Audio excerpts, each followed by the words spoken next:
ప్రసాదం కూడా వేద ఆశీర్వచనం కూడా జరిగింది. వారికి మా ధన్యవాదాలు.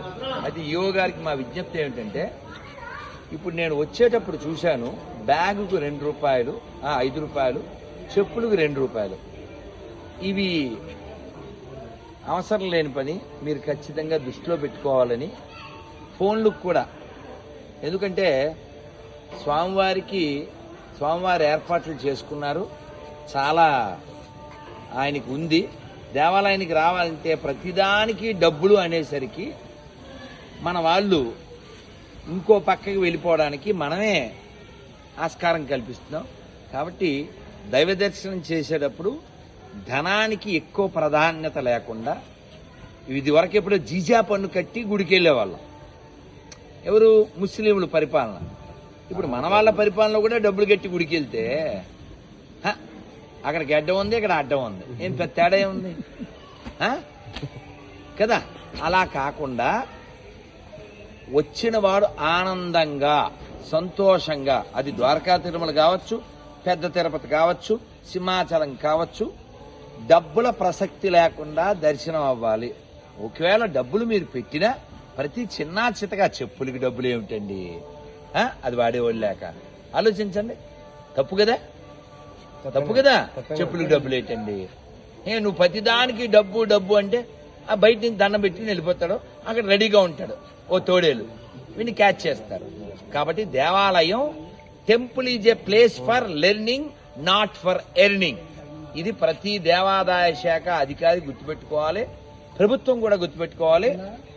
మన ఆంధ్రప్రదేశ్ సీఎం చంద్రబాబు నాయుడు గారికి, మన రాష్ట్ర దేవాదాయ శాఖ మంత్రి ఆనం రామనారాయణ రెడ్డి గారికి కూడా చెబుతున్నాను, ఈ ఏ గుళ్ళో కూడా చెప్పులకి డబ్బులు తీసుకోవద్దు. ఏ గుళ్ళో కూడా మీరు ఈ సెల్ ఫోన్ డబ్బులు, బ్యాగుల డబ్బులు, ఇది అసలు పద్ధతి కాదు. దర్శనానికి మాత్రం పెట్టి, అది కూడా వాళ్ళు ఇవ్వగలిగే వాళ్ళ దగ్గర పెట్టడం అది దోషం కాదు. ఆ డబ్బుని మంచి పనులకి, జీతాలకి వాడడం. హుండీలో ఎటు పడుతుంది, ఎలాగా స్వామివారికి బోడు మాన్యం ఉంటుంది. కాబట్టి ఈ చిన్న చిన్న వాటిని ప్రతిదానికి డబ్బు డబ్బు డబ్బు అని దేవాలయాన్ని భక్తులకు దూరం చేయబట్టే కదా అక్కర్లేని దరిద్ర మతాలన్నీ పెరుగుతున్నాయి. కాబట్టి ఎక్కడెక్కడైతే ఎడారి మతాలు పెరిగినాయో అక్కడ దేవాలయాలు ఉండవు. దేవాలయాలు లేకపోతే మీకు డబ్బులు కూడా ఉండవు. ఈ దేశంలో గవర్నమెంట్లు బతుకుతున్నాయంటే దాని దేవాలయాల పుణ్యం. అది మర్చిపోకండి. సంవత్సరానికి 2-3 లక్షల కోట్లు దేవాలయాల నుంచి వస్తున్నాయి. మన పండగల వలన మన దేవుడిని నమ్మనోడు కూడా దాన్ని అమ్ముకుని బతుకుతాడు. కాబట్టి మన దేవుడు నిజమైన దేవుడు. నువ్వు దేవుడు కాదు అన్నా కూడా వాడికి అన్నం పెడతాడు. అది నిజమైన దైవం అంటే. కాబట్టి ఆ నిజమైన దైవం అనేటువంటి ఆ ద్వారకా తిరుమలేశ్వరునికి విజ్ఞప్తి ఏమిటంటే, ఆయన సన్నిధిలో ధనానికి తక్కువ ప్రాధాన్యత ఉండాలి, ధర్మానికి ఎక్కువ ప్రాధాన్యత ఉండాలి. అది దృష్టిలో పెట్టుకుని, మరొక విషయం ఏంటంటే, మీరు మండపాలు కడుతున్నారు, డెవలప్మెంట్ చేస్తున్నారు, చాలా సంతోషం. మీరు ప్రతి చోట గోవింద గోవింద గోవింద అనే నామం కనబడేటట్లు అక్కడ ఎటు వినపడేది చేస్తున్నారు. నమో వెంకటేశ, దట్స్ వెరీ అప్రిషియేటబుల్, చాలా సంతోషం. గోవింద నామాన్ని అన్ని చోట్ల కనబడేటట్టు వినపడేటట్టు చేయండి. ఇంకొక విషయం ఏంటంటే, అన్నమయ్య కీర్తనలో ఒక్కొక్క మొదటి పాదాన్ని అన్ని చోట్ల రాయండి.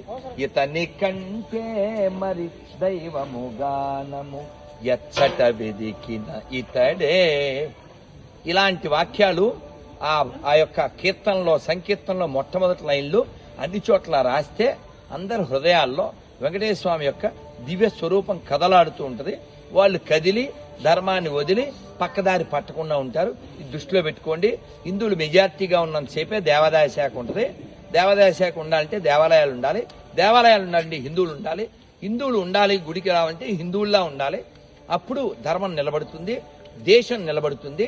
ఎడారి మతాలు పెరిగితే దేశం ఉండదు, ముక్కలైపోతుంది.